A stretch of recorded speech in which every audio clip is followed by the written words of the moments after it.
let's talk about politics till my battery runs out in the camera. My mother asked me not too long ago, my mother asked me if I thought that because of the internet were people getting more political. And I had to tell her that yes, they are getting more political, more interested in politics in this country, but not in a way that's good, not in a way that's beneficial. They sure keep us fighting like cats and dogs, don't they?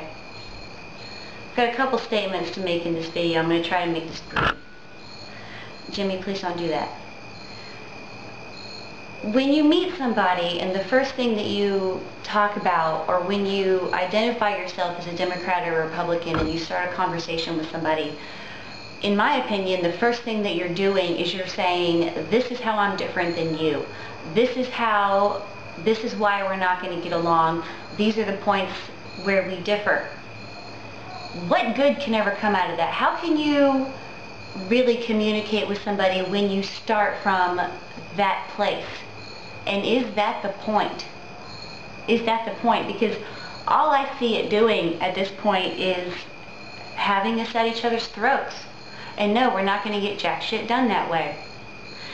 For a long time I have been wondering, how exactly do they, what are some of the, how do they oppress us so much? What are some of the mechanisms that they use to oppress us? And one of the things that I came up with is that the minority that retains all the money and the power in this world holds us down, at least in the United States, by letting us think that if we play the game right, if we go to college, if we do certain things, then we will hit that supposed brass ring.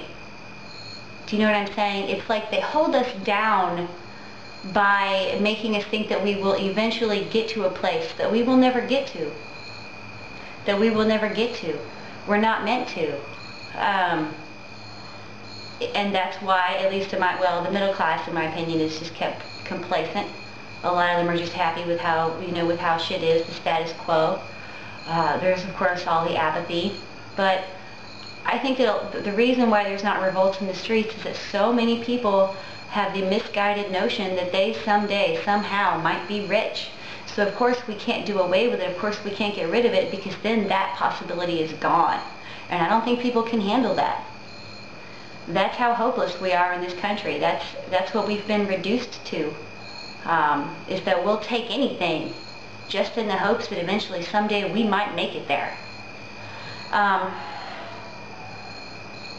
Another thing is that I think that we have an ingrained belief in this country that in order for us to have things the way that we have it, others must suffer.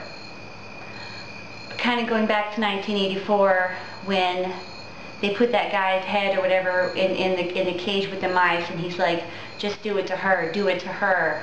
You know, it's like, deep down, are we complacent? Deep down, do we think that the suffering that goes on in other countries is okay, as long as it doesn't happen here, as long as it's not us?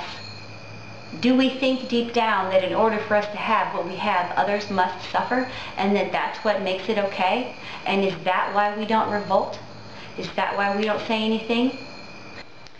And we have got to get rid of this right-left paradigm, because all it is doing is defeating us.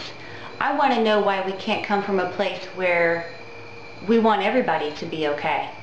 Why can't we come from a place where we want everybody to have access to and have a right to the things that will let them live well? Where did we lose track of that?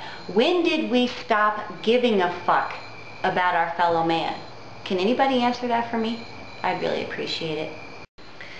If you comment on this video, please see if you can comment without being a Republican, without being a member of the Democratic Party, without being a libertarian. See if you can comment as a person and ask yourself if deep down you're okay with the shit that goes on in other countries, as long as you have what you have now.